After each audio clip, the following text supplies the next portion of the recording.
pichoq ko'tarib olib bir-biri bilan janjallashayotgan fuqarolar bugun panjara ortidan joy olishdi. Gap shundaki, ijtimoiy tarmoqlarda pichoq ko'targan fuqarolar ishtirokidagi holat aks etgan video tarqalib turli muhokamalarga sabab bo'ldi. Yaxshiyamki, holat oqibatida hech kim tan jarohati olmadi. Mirpo'lat ismli o'rtog'im bilan ozgina hazillashib qoldim. Hazil yuzasidan mast holatda unga bilmasdan idish-tovoq yuvayotganimda qo'limda o'tkir tig'li pichoq bilan unga tashlanib qoldim. Qilgan ishimdan juda ham pushaymonman. Uzr so'rayman. Kechiringlar. Bu holat boshqa qaytarilmaydi. Bu ish noto'g'ri ekanligini tushunib yetdik. Barchadan uzr so'rayman.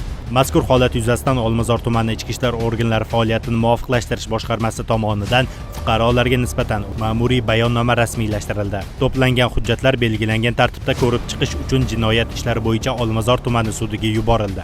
O'zbekiston Respublikasi Ma'muriy javobgarlik to'g'risidagi kodeksi 183-moddasi hamda 185 prim 2 moddasi 2-qismida nazorat qilingan huquqbuzarlikni sodir etganlikda aybli deb topilsa, Xudoynazar o'g'liga uzr kesil 10 sutka ma'muriy qamoq jazosi tayinlandi. Mirzohov o'g'li O'zbekiston Respublikasi Ma'muriy javobgarlik to'g'risidagi kodeksi 183-moddasida nazorat qilingan huquqbuzarlikni sodir etganlikda aybli deb topilsin va unga nisbatan ushbu modda bilan 5 sutka ma'muriy qamoq jazosi tayinlansin. Shu o'rinda fuqarolardan jamoat joylarida tartib-intizomga qat'iy rioya etish, nizoli vaziyatlarni kuch ishlatmasdan qonuniy yo'l bilan hal etish hamda o'z xatti-harakatlari uchun belgilangan javobgarlik mavjudligini unutmasliklarini so'rab qolamiz.